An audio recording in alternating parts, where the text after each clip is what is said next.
All right. Welcome back to the show, everyone. We've got a great lineup for you today. Super excited to bring on our vertical titan, Martin Roth.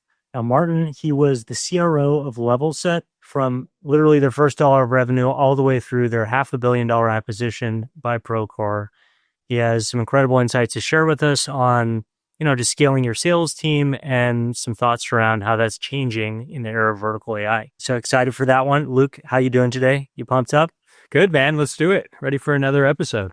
All right. Well, before we bring Martin on, as usual, let's hit the vertical pulse. So, Luke, you're bringing up our first one here. So, GCAI, all you listeners may have seen this one, and it is an emerging, growing name in the exciting category of legal AI. I thought this one was worth talking about. I mean, one obviously great Series B round came pretty quickly after their Series A. So, I'd say on a great trajectory. But I think it's just also a little bit different than a lot of the legal tech or legal AI that we have been talking about. So in that category, obviously, Harvey looms large. In Harvey, they sell into law firms, typical law firms you think of, Cooley, et cetera, right? GCAI, as the name implies, is selling into general counsels. So in-house legal teams, corporate counsels, et cetera. You can see from their logos, some of their customers. So it's a bit of a different category. And I think that we are seeing a few others in in-house legal AI that are doing quite well. There's a bit of a difference, I think, in terms of incentives, right? So a lot of people talk about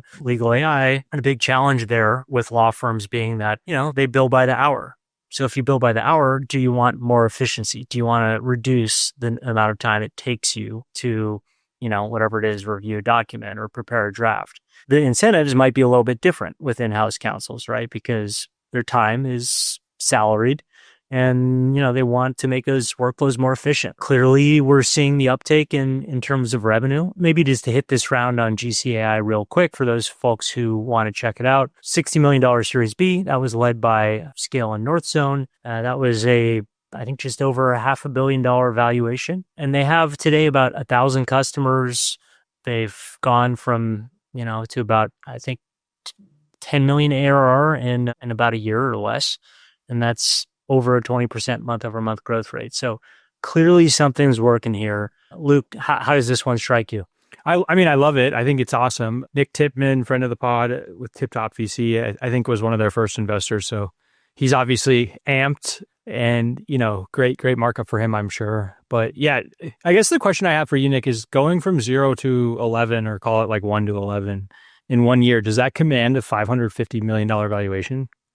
That's 50 times.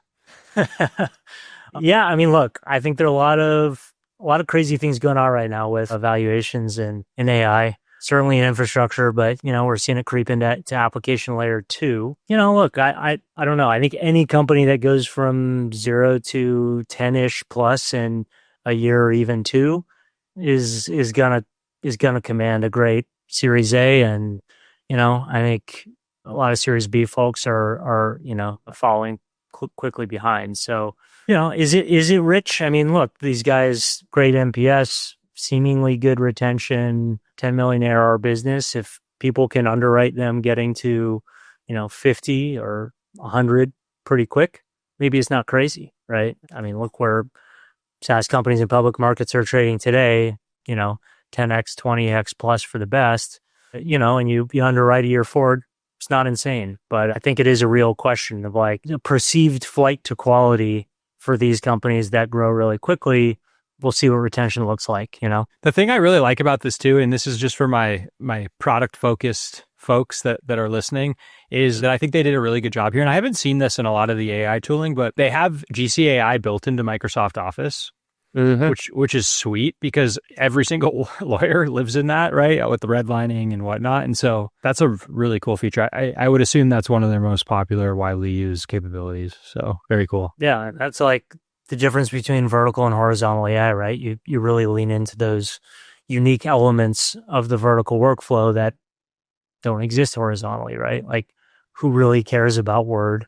Sorry, Microsoft, outside of, or as much as legal, right? But I personally believe that there is still huge surface area in legal tech, and Harvey took a lot of the early air out of the room, but it's a huge market, and I think there's room for many winners. So 23% growth in a month is so awesome. So kudos to the team over there. It's incredible. Yeah. Wonder how long they'll publicly publish their monthly growth rates. I know. I like it. Keep it coming. Yeah. All right. Well, cool. So this next one, Nick, isn't a pulse. I thought it would be helpful. I did this presentation, like, I don't know, a year ago or so, but I thought it'd be just good for the listeners and change it up a little bit from funding announcements for everyone. But I basically studied all the publicly traded vertical software companies, and I wanted to just figure out, like, what do they do or what have they done to really monopolize in their given industry? And, monopoly is a dirty word, but the truth is, and I remember when we were, people always used to say, you should expect you can get 5% or 10% of your market. And like, that is totally not the case anymore. We see the giants and the market leaders in vertical SaaS getting, 50, 60% of their market share, sometimes even higher. And so I wanted to just click through, like, what are the 9 kind of keys or 9 things that every VSaaS company has done that it has really enabled them, to build the market leader, in their given vertical. So the first one that I thought was interesting, and I pulled up a couple of data points, but back to what I just said, like, you can monopolize in vertical software. We see it all the time. These are just 3 examples, like Procore seemingly at a third, Canvas almost at half, MindBody north of 60, and I've heard the MindBody software experience isn't beautiful, but still killing it. Nick, give me some other examples. I mean, there's so many examples of this. I mean, honestly, I think the most interesting examples of like dominant vertical market share are often in markets you haven't heard of, right? I mean, you've heard of all of these companies, obviously. I think there is also a question of segmentation. Like MindBody may have 60% in gyms, but they also do salons. It could be lower.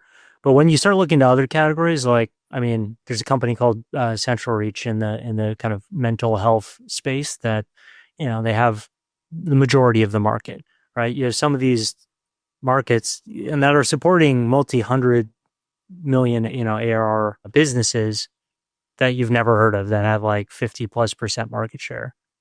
It's definitely a good point to highlight. And so I think that, like, the standard TAM advice, no vertical software founder should listen to. I think this is actually less contrarian than it used to be, but you should target 100%. And we've had multiple people on the pod that have talked about this. Like, their focus is literally, how do we own this and how do we become like the key layer? I mean, the guys at Moxie in MedSpa, that's all they think about. Alir, Alex from Sense, who was at the Vertical Software Summit, all he thinks about, like, it's a good thing to think about. The second key that I noticed, and I love this tweet from Parker Conrad, at scale, all B2B products converge. It's reports, alerts, workflow, permissions, and approvals all the way down. And I think this is even more true in vertical software. Like, everybody is in the market. Everybody's listening to what the customer, or they should be at least, what the customer is telling them to build. And if you like play that out and you just assume there's no new entrants, like, everybody kind of naturally gets to the point where they've all built like the same thing or something pretty similar. And so the market leaders that I saw, like, went way above that. And they basically said, okay, if that's going to happen, we have to be the system of record number one. We can't kind of sit on the sidelines and build stuff around the system of record. We can't, because we're all going to end up in that place. Like, we're all going to end up as a system of record. So if you're a system of record and you have people doing interesting things around you, like, over time, the most likely thing is that they're going to try to become that. And that's the case with every single like publicly traded kind of VSaaS company that I see. Now, of course, there's a bunch of differentiation that you can do to try to combat this. But I think having that mentality as a founder is important, because you're not the only one in the market that's hearing, where the gaps are and what needs to be built and why it needs to be built that way. So yeah, would love your view on this one. Yeah, no, I think it's a great point. And I mean, honestly, it's a really important consideration in this era where a lot of the fastest growing vertical AI companies are truthfully point solutions, right? If you look at, Rilla, which is doing, kind of voice recording for the purposes of training. And obviously the product is expanding a lot, but it started as a point solution, right? It wasn't the ERP. You can look at, Magic School. I mean, even a bridge you could call point solution. So what is that path to defensibility? And we've talked about this many times. I think you need to become some sort of system of record. It could be a new type of system of record that lives alongside the ERP. Maybe that's your bet. Or, maybe your bet is the switching cycle and taking out the incumbent. But at the end of the day, I think that is the only way to build ultimate defensibility. Okay, so I love that point. And so I call this the platform law, Nick. I think it's really interesting. And I actually threw in a couple examples here as well. So have you ever heard of a company called Corel? Of course. Word perfect. How could I forget? I literally, when I was doing this, I had no idea that, like, I think I was probably, I don't know, I was probably a young buck and I can't quite recall it, but you used to have to, Microsoft OS did not come with, what today is Word, right? Installed on every single machine. And so there was a company called Corel that would just make, a CD, and then you'd have to buy that, and then you'd have to go install it on your desktop. And so, like, I don't think Corel is around anymore. And this is a perfect example of, like, you have to become the operating system. Microsoft Teams versus Slack is another one. Like, I know in the tech community, Slack is the prominent player, like most widely used, but Microsoft does this all the time. Like they have their Office suite and they see something growing and kicking ass like Slack was, and they plug it into their Microsoft Office suite. And all of a sudden, this is the usage difference. They're at 75 million users, like, shortly thereafter, massively surpassing Slack. So, this is like this whole example of swallowing the frog and becoming the system of record on a grand scale. But this plays out in every single vertical, every single industry. And I think these two are good examples. Yeah. I mean, I think this is really relevant today because, Slack is a great example of, or you could even compare Zoom as well, right? You're the first mover in the space, it's beautiful AI. It's a great user experience and, it has great adoption early on. And for a long time, Teams it was dog shit at first, right? No one wanted to use it. In fact, some people will still say that, but you could steadily see over time it got better and better. And now you hear a lot of people say, well, it may be like 10% worse, but it's cheaper and it's integrated. And so I think we're starting to see what, over the last couple of weeks, we've seen kind of a rise of Gemini versus, ChatGPT. Does the same thing happen with, kind of Google's workspace? 100%. Yeah. Now we're starting to see this, ChatGPT obviously the dominant kind of AI provider today, but they're all racing to kind of win this OS layer, and that happens in every single industry, right? There's someone who already probably won the OS piece in each vertical, unless it's a net new one, like Dutchy and cannabis a couple years ago. But yeah, I mean, it's tough to pull people off the OS, and AI like creates this extraordinary opportunity where just like ChatGPT is fighting with all these others to win that layer, like there's going to be a AI layer in every industry. At least that's my belief. Yep, absolutely. Martin's knocking at the door, so let's get him on. I have a whole blog post I'll link in the comments where I go through nine different keys to really becoming the dominant player. I wanted to just highlight a couple because I think it's very timely in what's playing out today with AI. So yeah, it's a great one. Everyone check it out. All right. Our vertical titan of the week, we got Martin Roth. Thanks for being here, Martin. Really appreciate it, man. Glad to be here. Thank you for having me. So Martin was the CRO of Levelset, which he joined incredibly early, basically at zero. I think there was no annual recurring revenue yet. We'll let him get into it. And then basically scaled that up to, tens of millions of ARR before they ultimately had a very successful exit to Procore, one of the titans in the industry. So we want to jam out with Martin on go-to-market playbooks, what worked from 0 to 1 to 10, 10 plus, and give the audience something to think about today. So sound like a plan? Sounds great to me. Cool. I'll throw it over to you. Why don't you just start out with kind of the early story? Like, what was it like coming in? What was the apparatus and how did that look over the coming, like the first 12 months, let's say? Yeah, sure. So I joined Levelset. The company was called Zlean at that point. So Scott Wolf is the founder. He was a construction attorney and went to go file a construction lien for a contractor, which is something that attorneys do. And it wasn't really worth his time because it's like kind of a administrative task. So he went online to go try to file it, and he figured out there's nowhere to file a lien online. And he's like, oh, this is an interesting business opportunity. So he built Zlean into a website where you could go online and file a construction lien. And I'll get into what that is briefly in a minute. But he built that up over a couple of years and then got it up to, $10,000-$20,000 a month in transactional revenue. Think about it like e-commerce revenue. And then I think as he got further into the space and understanding the problem around construction payments, he saw the opportunity to build a software product. And so I joined right around that point. We had no recurring revenue. I joke that we couldn't even spell ARR. We had to like Google what SaaS was. We didn't know any of this stuff. We started this company in New Orleans, Louisiana. There's no other SaaS companies here. And my background prior to Zlean was I started a B2C software company, raised the money. It failed. I was licking my wounds. I needed a job. Had never done sales before, but I had all of the ambition and energy in the world. And so Scott brought me in. I was a 7th employee, first sales hire.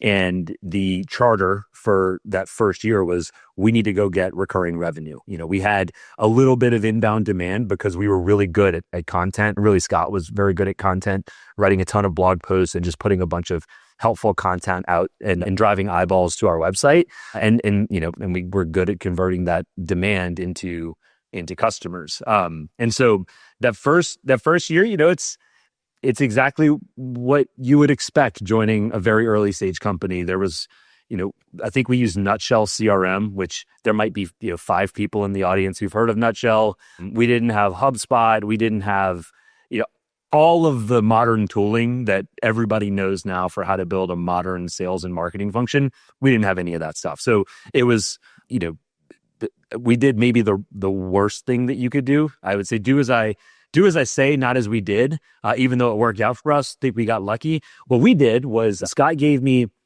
a book. I might have it on my bookshelf. It's called The Ultimate Sales Machine by Chet Holmes, which I'd recommend anybody who works in sales should go buy this book and read it.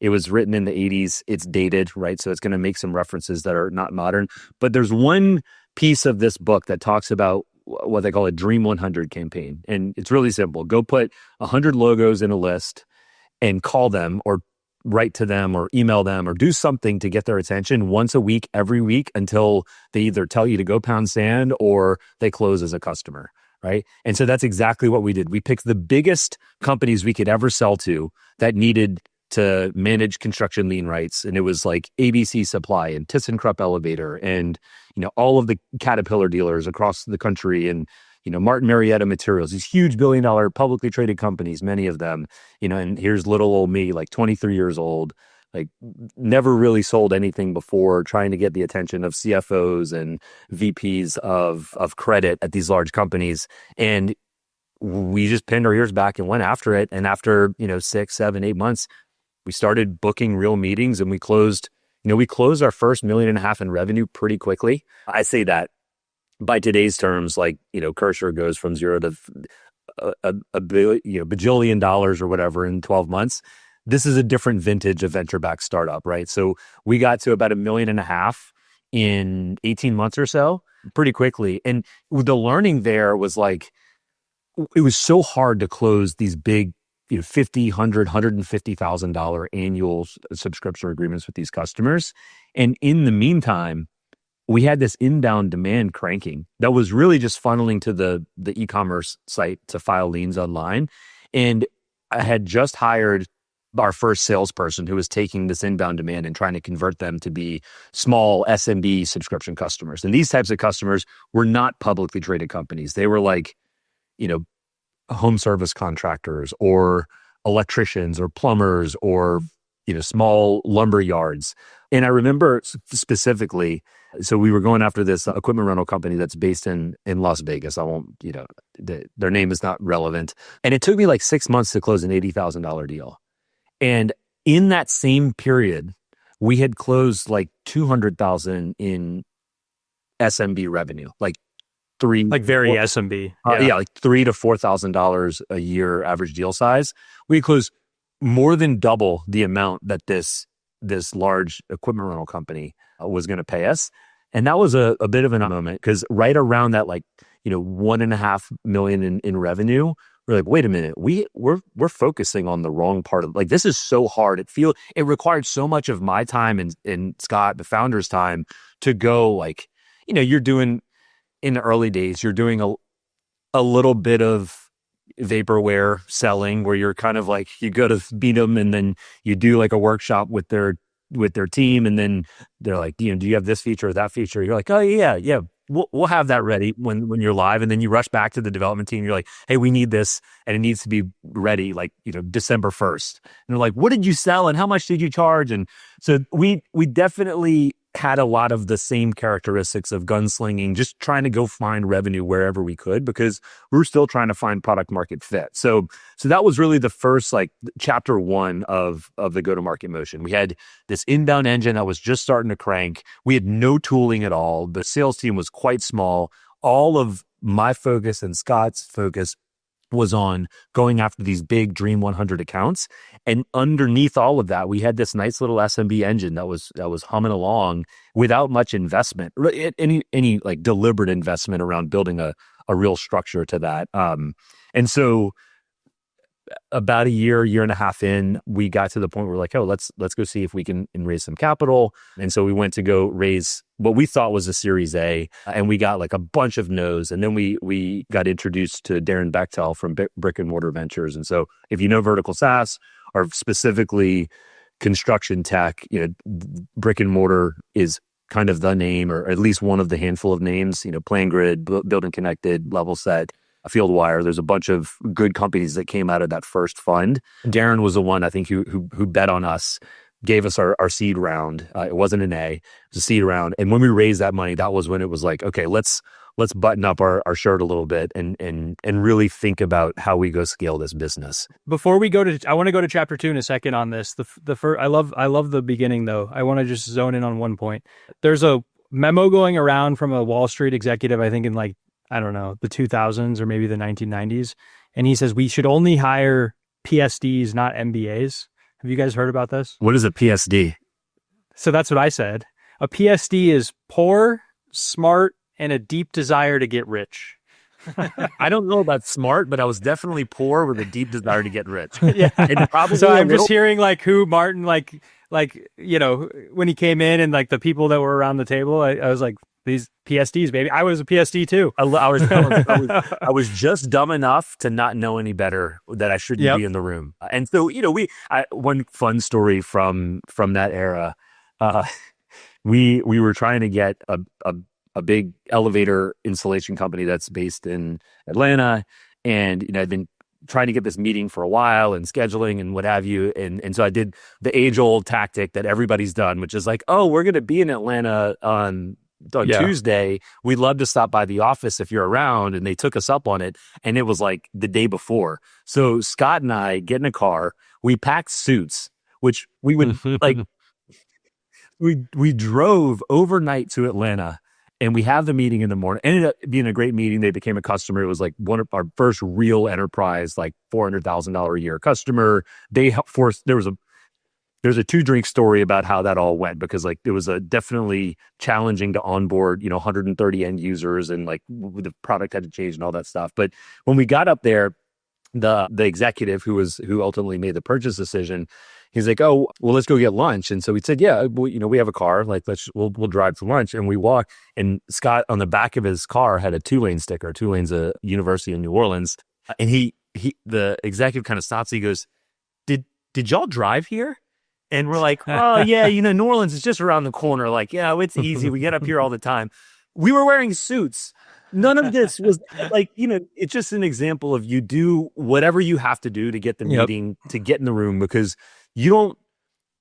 everything is new. Like, you don't know anything about how these people buy or what's important to them. And so there was a lot of scrappiness in getting that first $1.5 million to $2 million, especially with the enterprise customers. Just maybe one more question about those early days. So I think this was a really interesting time in construction software generally, right? Procore was maybe 50 million ARR, right? So I think like its success, people were starting to see it was becoming more of a default. I think PlanGrid was on a great trajectory back then. Was it clear to you guys whether you would be a system of record, a point solution, did you care about competition at all? Or was it really in those early days, just let's just grow and see what happens? We were not that strategic about it in that, thinking about system of record versus with system of intelligence. I think we would probably, if we knew then what we know now, we would probably categorize ourselves as a system of intelligence. What we did have is we had strong conviction that the construction lien right was the backbone of all of the issues that relate to payment. And we knew that if, like, wherever you have an emotional reaction to something, there's dollar signs on the other side of that. And it was done all with paper before you guys had brought it to For the internet. most part. I mean, so our competitors at Levelset were what they call, by the way, just for the audience, Zlien and Levelset's the same thing. I can talk a little bit about why we rebranded and why that made sense. But the competitor landscape was it was like a cottage industry of lien service providers. These are people, most of these businesses were professional services firms like a accounting firm or a law firm or even like a collections agency who did this lien service, sending preliminary notices, exchanging lien waivers on behalf of construction companies or building material suppliers. They did it as like a services. An ancillary service. It wasn't their core business. And so, what we learned early, and you credit Scott for having the vision, we knew we had this strong conviction that the lien right was the backbone, because on the preliminary notice and understanding the payment chain on a construction project, you knew who the owner was, who the bonding company was, who the GC is, who the specialty contractors are, and who all the suppliers are. So we had this like interesting window from the bottom up, like looking up on the construction project, where we could see everybody who was participating. And generally we knew who was getting paid and who wasn't getting paid. Now, early on, AI wasn't really a thing. We were fortunate that our CTO, Hisham, had a 10-year history in machine learning, and he'd worked on autonomous vehicles and, was certainly like on the forefront of some of the research of that, like in the early days. So he had a brain for how we were building our architecture of the database.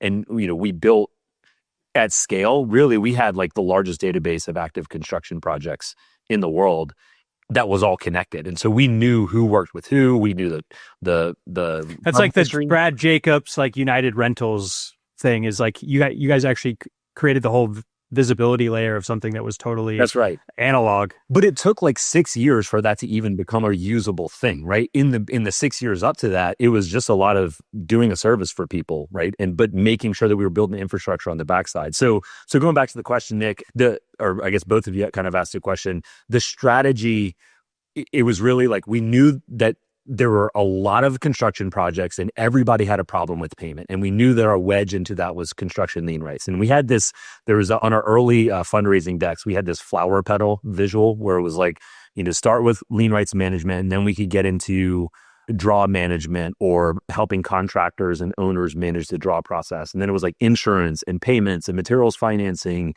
And you kind of like go around all of the other extensions. But we knew that the way to get to any of those other products was by really understanding the payment flow, really understanding the security rights. And we kind of had our version of go-to-market was like antithetical to a lot of the construction tech companies, which everybody goes ENR 400 and then kind of forces it down onto the industry. And we said, actually, we're going to go after the long tail, because we saw the demand of all the people who were searching, because we had pretty much the first position on search on every single search term related to lien rights or construction payment. And we just knew it's like, the long tail of construction is the construction industry. So many more firms, so many more dollars, so many more stakeholders. I think that's the other thing we learned early was we can talk about construction tech. I listened to all of your episodes, or at least the published episodes leading up to this, just to get a feel for how you guys ask questions. And one thing that you pointed out is, take a vertical like home services. Well, that's not a vertical. Like pest control is a vertical.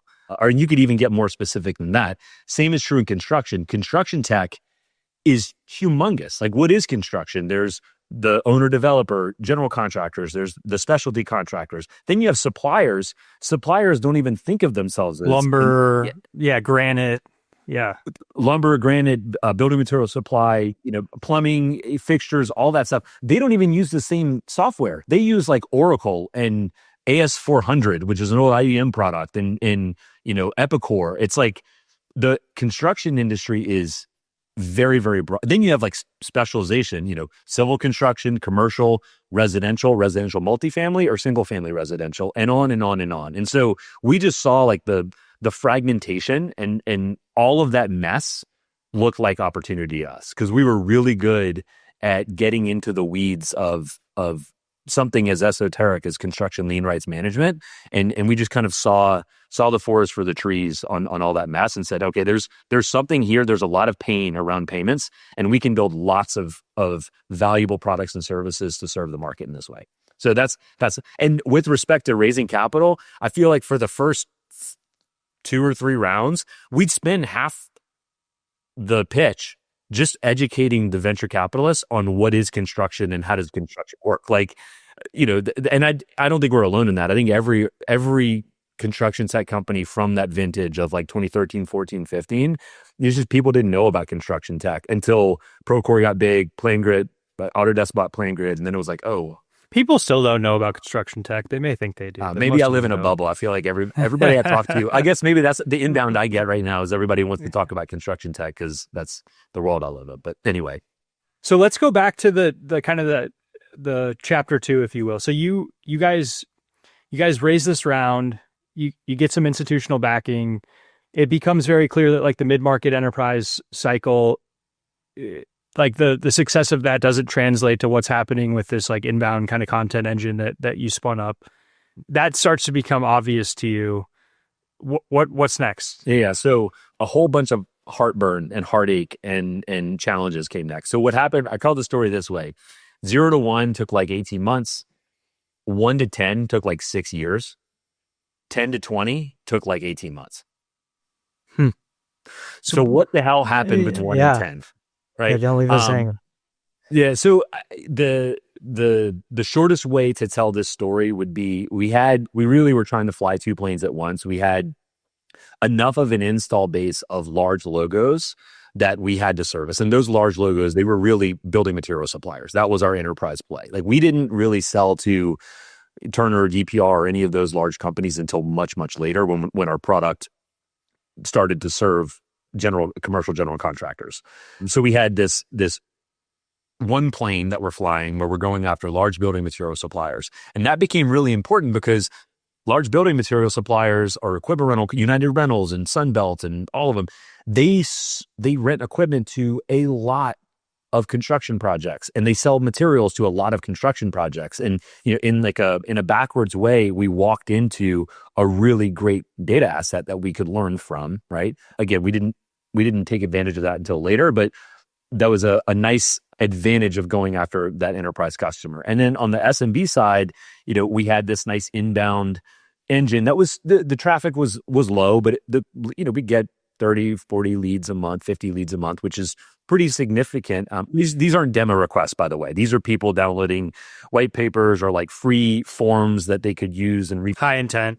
Yeah. Intent, certainly. I mean, look, nobody in their free time is Googling how to file a construction lien in Broward County, Florida, like for fun. Like, there's definitely a pain on the other side of that search. And so, we did like most companies do in their early stages. We weren't clear on what our sales playbook was. We didn't really have a strategy other than we knew we could go get suppliers, and we knew we needed to continue working the inbound. And we needed to keep building the product. The product definitely had to expand beyond just sending notices for people and filing liens for people. And so, we got to like 3 or 4 million. It was like we were doubling every year. We were growing at a nice pace for that stage of company at that time and that vintage. And right around like 4 or 5 million, the revenue didn't stall out, but the growth rate stalled out. And the reason the growth rate stalled out is like this happens in any company, is like you have your channels that you're selling through, and you kind of reach the ceiling of what you can sell through that channel at like current speed and pace, and you need to add leverage to that channel, or you need to add more channels to get revenue to increase. And I think the problem we had in hindsight was we didn't make a bet on what part of the market we wanted to go after, because we served everybody. We served suppliers just as well as we served, a roofing company that it goes and repairs your roof after a hailstorm. Yeah, you're going basically after SMB and like enterprise at the same time. The messaging was unclear. The training up a sales rep, in 1 hour they would talk to a pool company in Florida, a plumbing company in Dallas, Texas, and then a huge lumber yard in California. And the context switching is a killer when you're trying to onboard and ramp reps up and on and on. And so we were just spread across too broad of a market. And right around that time, we had just raised our Series Bs. So again, we raised 45-ish, 46 million total across 4 rounds. We did the brick and mortar round. We did an A round with Altus Ventures. That was a $5 million round. And then we did a B round with S3 Ventures out of Austin. And that was a $10 million round. And that was like, it was clicking ish. Like we were growing well, but we didn't really break through until we got discipline around the sales playbook. We really focused our efforts on the SMB. That's what happened is the entire sales team just locked eyes on, we're going to go after the long tail of construction to the exclusion of everything else. And then that meant is all of the enterprise, like we weren't dumb. Like we weren't going to say no to people who were interested in working with us. I just ran as sales leader or VP, whatever my title was at that point.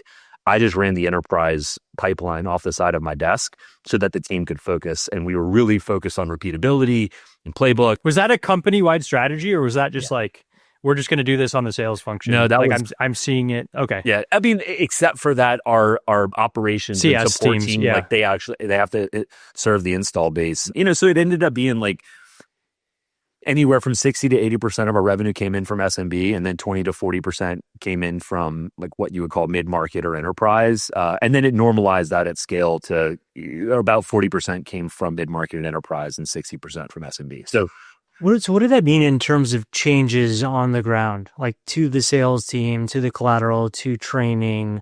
Like, how did you reorient to SMB? Yeah. So a few things. The first thing we did was, one thing I talk about often when I talk to founders of vertical SaaS companies is your market is finite. Even if it's big, like it's a known quantity. And so the first thing you need to do is you need to know who is in your market. Make sure, to the extent that you can, find every single firm that you could possibly sell to and tag them and make sure they're in your CRM. Because whether they're on an outbound list or an inbound list, you want to make sure that you know who is in your market that you're trying to sell to so that you can specialize and focus on the segment you want to focus on. Right around 20, whatever, probably 3 million in revenue, we switched to Salesforce and had like a real CRM. I'll save my comments about Salesforce. I have a love-hate relationship. But like, you have to have a real CRM. We adopted HubSpot and like professionalized all of our inbound. We built a real content motion, built a content team. We started to really think about programmatically mining our 5-star reviews, and we bet on Trustpilot as like the platform where we're going to highlight our 5-star reviews. Started harvesting customer stories. We got really clear. Vision, mission, values is important at every company. We got really clear on what our values were. We'd have pretty mission-driven culture, and I know people say that stuff all the time. I mean, we spent so much time in the first 2 weeks of every onboarding in any function. Product engineering, operations, CS, sales, didn't matter. We spent a ton of time making the pain that we solved for customers feel very real so that everybody on the team cared about what we were doing. Because like at the end of the day, we helped people get paid faster on construction projects. And it turns out everybody in construction has a payment problem, right? Average time to get paid for a specialty contractor in America right now is 83 days. That's after invoice, by the way. They're already floating it for 15 to 30 days whenever they do the work, because their laborers, they ain't waiting. Like they show up on Friday and they want to check, right? And by the way, your supplier, you're on net 30 terms if you're lucky. Usually it's net 15. If it's not, you got to pay right now whenever you leave the shop. So we really spent a lot of time educating on, this is the market, this is the problem we solve, this is the way that people solve this problem, unless they use something like Levelset. So we really, they call it like drink the Kool-Aid or whatever, but we spent so much time getting the team bought in, and we illustrated that and like made it come alive through all the customer stories and the 5-star reviews. And there was so much customer focus. And so I think that was an important evolution right around 4 or 5 million. Was we first of all focused on it from a go-to-market standpoint, and the marketing and the messaging and the content and the sales execution. But across the company, we really tried to embody the spirit of the customer and kind of put the customer on a pedestal. Whereas before, I think we just that deliberate about it. And I think that was, had we done that earlier, had we been more focused, we would have scaled faster. Did you see any difference in kind of sales talent that maybe had some exposure to the construction world versus just great athletes from software companies? And did that preference, if you had one, change over time? Yeah. Early version of me was like, I read Mark Roberge's book just like everybody else did. I'm like, oh, I'm going to go find a former Olympic hopeful, and they're committed. And then we learned that like hiring in sales, especially like hiring for the raw characteristics of the individual, are so much more important than whatever their prior experience is. And because we had an SMB sale that was like a $5,000 ACV sale, I didn't care what their prior. I wanted them to learn our system. Like I was maniacal about running our sales process. That's when the acceleration happened. Once we really knew how to onboard, what the steps are of, and I've got like my methodologies, which are not relevant to this conversation, but once we got religion around that, then it was like, I'll take an Uber driver, a bartender. I don't care if they have, what was it? Poor,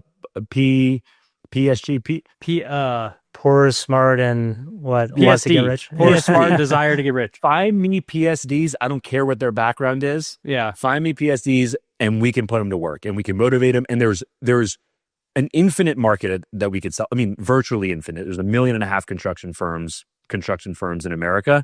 We can sell to anybody. I just need people who have the hunger, the ambition, the curiosity, the grit, the humility. Like those are the things that I look for. But we made all the mistakes. We hired from all of the construction tech companies, and and sadly, like most of them didn't work out. Within 12 months, it always feels like a good idea in the moment. Yeah. I don't know why. We all have to learn that lesson in leadership, and certainly like in product and in some marketing roles, it can be a lot more helpful. But with sales, I don't think we saw any benefit from hiring from the construction tech companies. So you guys focus in on the small segment, and that is that when the growth really starts catapulting, because you guys are all now like rowing in the same boat, or was there still some more time kind of shoving through the valley there? No, a few things happened. So it was a convergence of like, I don't know, 3-4 different factors. The first thing was focus, which we just talked about, and that helped a ton. The second thing was most of our demand was inbound, and we knew that there was a way to go outbound, but we just could never get the economics to work. And we had tried a few different times. We tried SDRs with the AE, we tried full stack AEs, and what happened right around like 7 or 8 million in revenue was that data set that we were sitting on, where we knew every single construction project of material size. We knew who was getting paid, who wasn't getting paid. And then we ended up building our own internal, it was like a data set. We could basically anticipate when people were going to get slow paid before it would happen. What we figured out, and this is like, you got to get really deep into understanding the workflow of liens and all the rest of the stuff. But what we learned is like, if you're on a project and that contractor is on a different project and that other project has a lien, then that contractor is probably going to withhold funds for a little bit because they need to figure out what's going on and make sure that they protect their cash flow. And it's not like you're not going to get paid, but it's like just a little bit of a slowdown. And what happens is all of the best relationships with the contractors get paid first. Because what do? They pick up the phone and they call and they say, hey, look, like, they're on good terms. They're going to get paid. So everybody else in the project that doesn't have a strong history or strong relationship just gets drug out. We had this data set. So we started using our own data in like, I want to be careful here. Like we weren't doing anything, gray hat or whatever. We were very upfront with the customer. The data was anonymized. And we also were pulling data from public databases. And we were all 3,000 some odd counties in the country were sending us building permits and all the liens that were filed. So like we had built a real juggernaut of a data set that had these signals. And so once we started using signals to anticipate when people would have payment problems, that outbound sales team, oh my God, it was like our conversion rate from lead to customer. So like from qualified inbound lead to customer was, we could never get it over right around like 5 or 6% at best. And we had, hundreds of thousands of examples of this. Never get it over 5 to 6%. Lead to customer on that outbound side for the SMB team for a $5,000 sale was like 7.5%. And so once we saw that with like 2-3 reps, then it was like, okay, let's go. Like, let's go as fast as we can. And that was really the story of 2019. And then we raised a $30 million round from Horizons Ventures. And then March 20th, That's like the best part in any company is when you like you figure figure out the economics and you just have to put a quarter in the, you know, the gumball machine and you know exactly what's coming out. Like, it's so cool. Even just figuring out qualification, because I think for so many, I mean, it sounds like you guys were in a unique position where there was actually data to be able to figure out, at least to some extent, intent. And that's, I mean, I feel like that's a big ongoing bottleneck for a lot of vertical businesses is like, if you do not have data that gives you insight into intent, it's really challenging to move that 5%. Now you can move, like, make your demos better, you know, whatever it is, but that's pretty cool.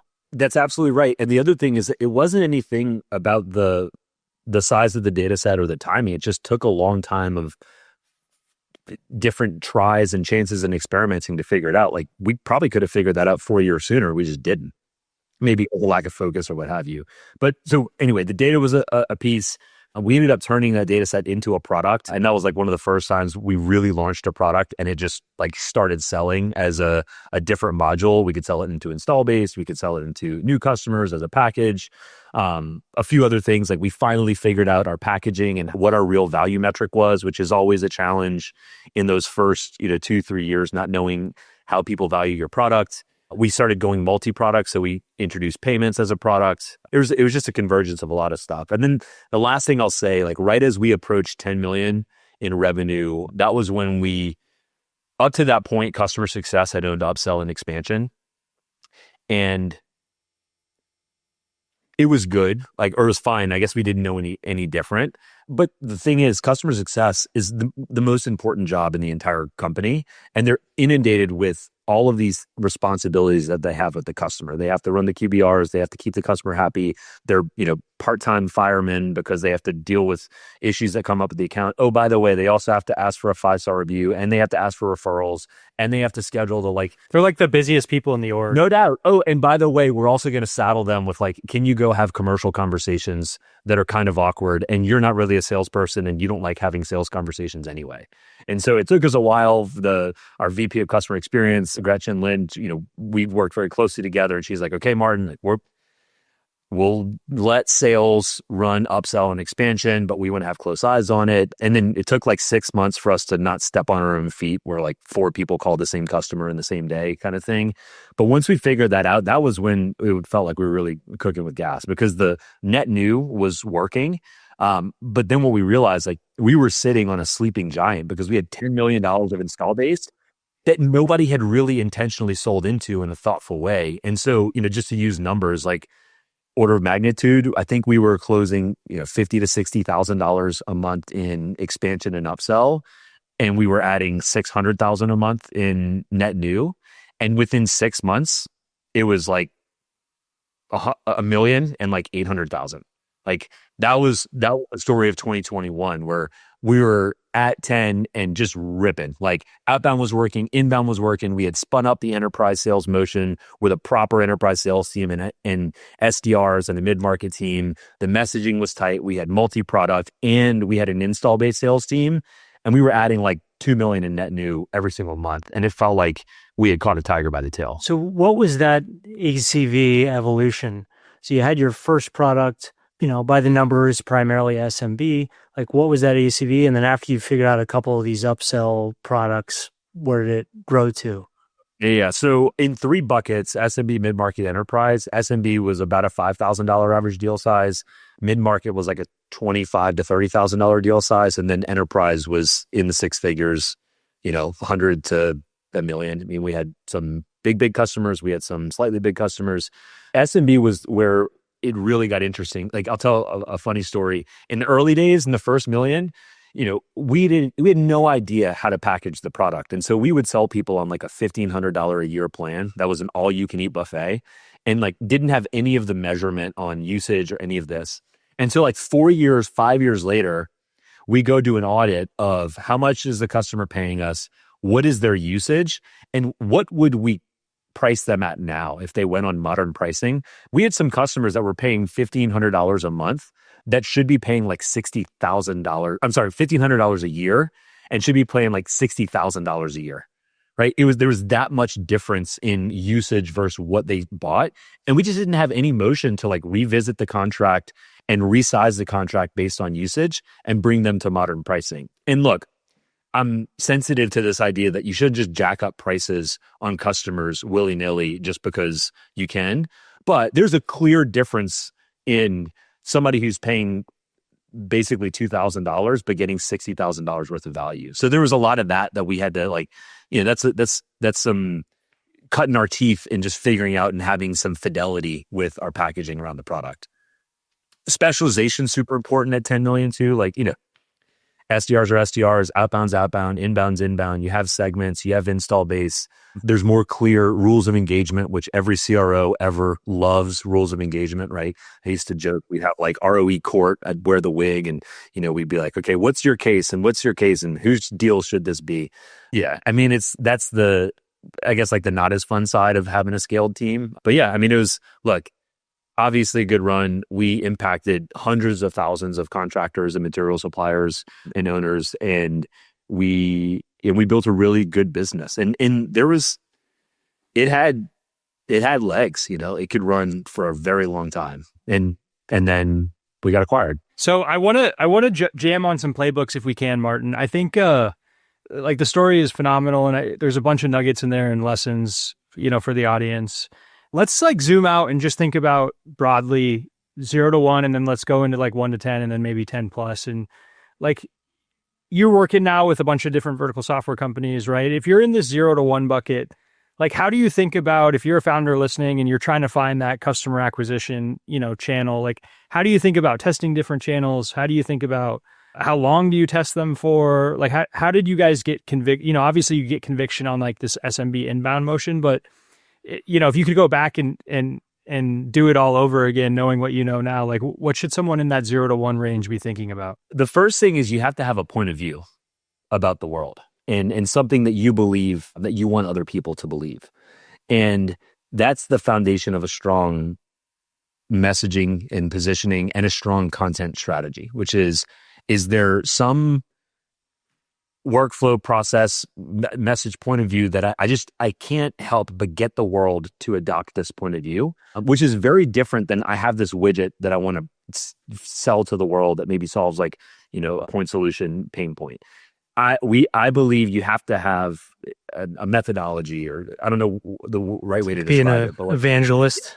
Yeah. It's like the best example of this is inbound. HubSpot didn't invent inbound marketing, but they sure as shit owned inbound marketing, right? Like there were other marketing automation platforms before, but HubSpot's product, their actual product, was educating an entire generation of sales and marketing folks on how to do content-led go-to-market, right? In the same way, we had this point of view around how to manage construction payments. And so we could write until our fingers bled on all of the different angles around that. And that served our salespeople, it served our customers, it served everything. So the first thing is have a strong point of view. The second thing, from 0 to 1, it has to be founder-led. Like I think a lot of early stage founders, especially if they're technical, they get their first handful of customers either through like a conference or through some connections, or what do the kids call it now? It's like design partners. Like they get design partners. My version is a beta customer or just a customer. And then they're like, okay, well, how do I go get more? And then they're like, well, I just need to go hire a salesperson or a head of sales to go solve this problem. That's like the worst thing that you can do. The founder has to own, or at least be very, very close to, the sales motion for that first million. And the thing that I say often is like how you get your first 10 customers is probably gonna be how you get your next 100 customers, right? Even if it's not scalable, even if it's a little scrappy, you don't need to be fancy in the first million or two. What you really need is you need to have a strong point of view. You need to prove that people will use your product, they will buy, they will get value, and they will renew.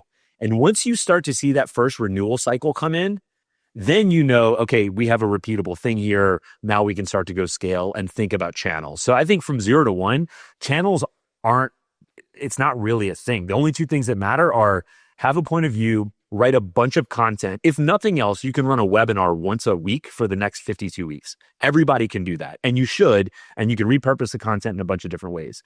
And aside from that, you should have a Dream 100, just like we did. Put a list of customers together and then call them or like try to find a way to get in touch with them, get a meeting.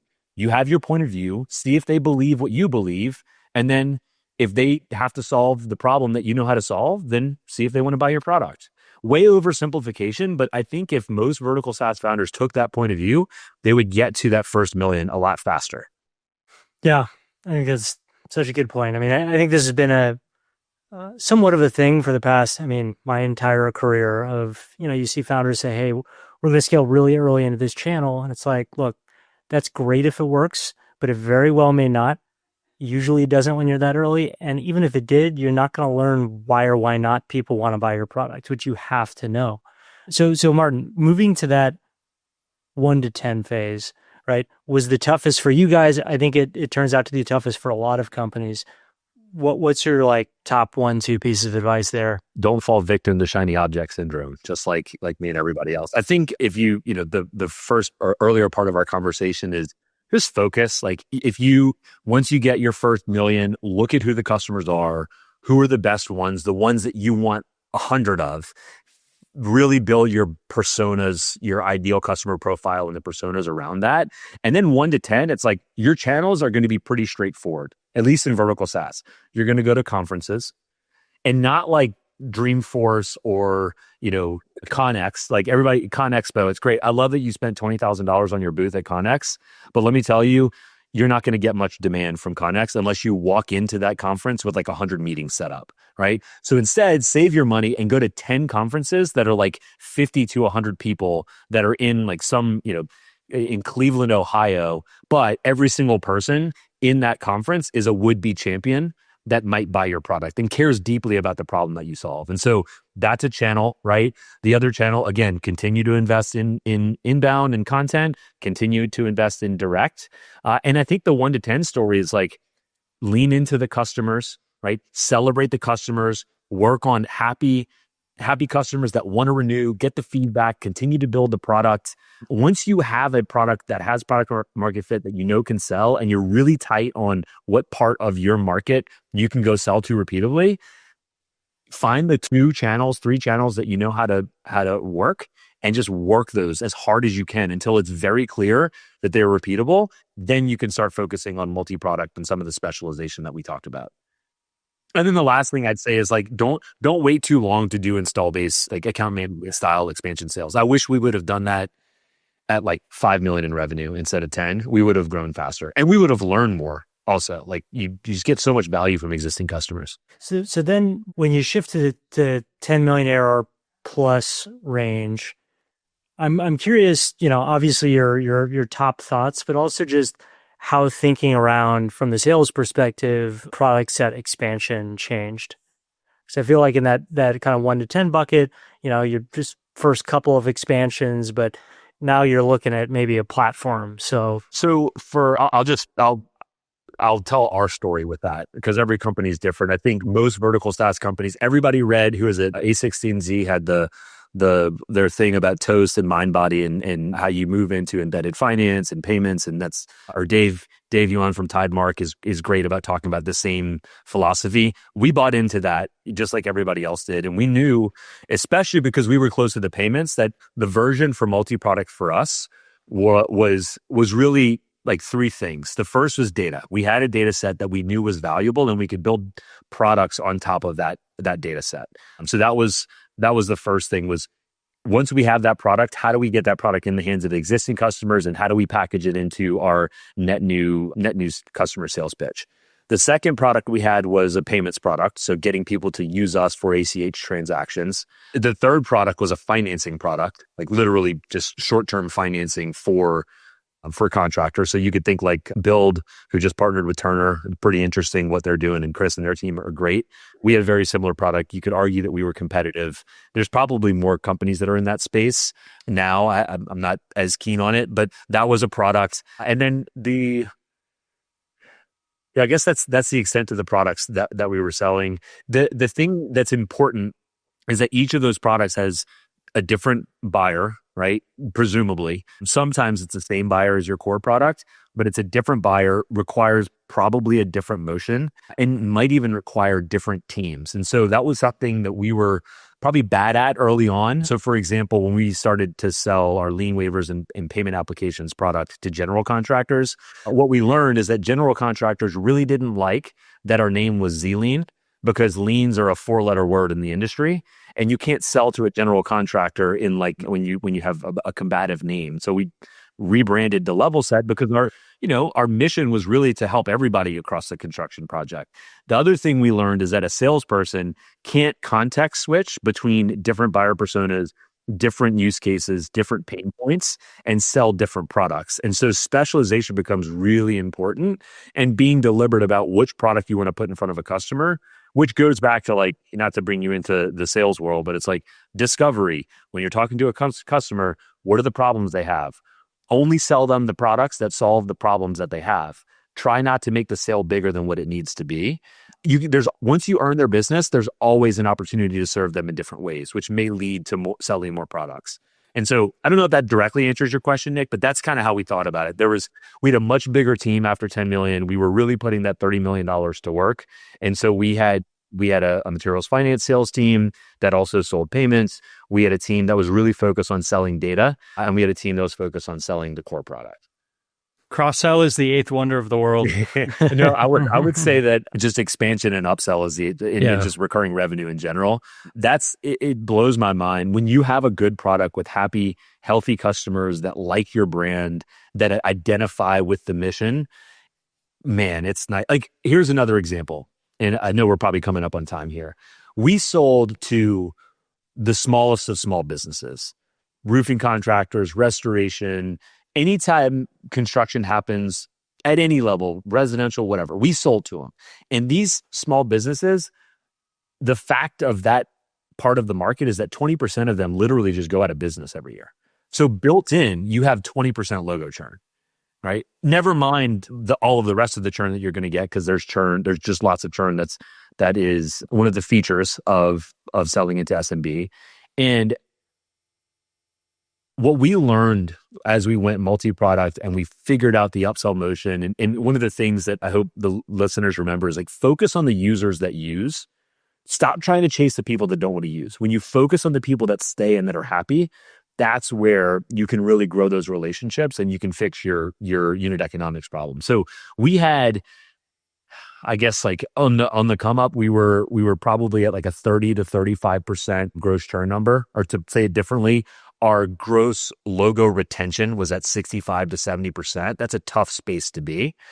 But our net revenue retention at scale on that same segment was like 95%, which means that the 65 to 70% that stayed were accretive.